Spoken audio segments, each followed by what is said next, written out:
आजा जेल होई कल बेल होई परसू से उहे खेल होई परसू से लाइन मरवा चालू होई कि आजा जेल होई कल बेल होई परसू से उहे खेल होई। का भइल ए प्याज बाबू, का भइल?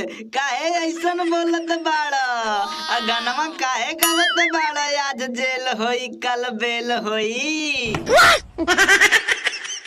काहे भैया तोहरा के नइखे पता बा कि हमनी के जे आलू दोस्त रहे उ जेल चल गइल बा आ जेल से टुकुर टुकुर ताकत बा सरवा। अरे भाई ये तो हमरा के पते नहीं खे यार, हमनी के आलू दोस्त जेल चल गइल बा। लेकिन ई बतावा कि जेल काहे खातिर गइल बड़ा सरवाऊ?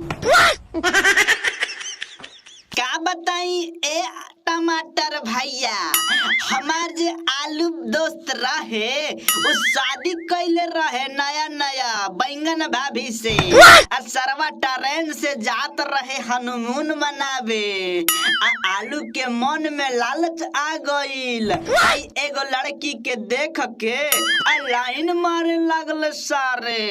ओकरा बाद बैंगन भाभी के शौक हो गइल, उ देहलन ओकरा पर केस कर आ थाना वाला पकड़ के ले गइलन। ए भैया इहे से गावत बानी कि आजा जेल होई कल बेल होई परसू से उहे खेल होई।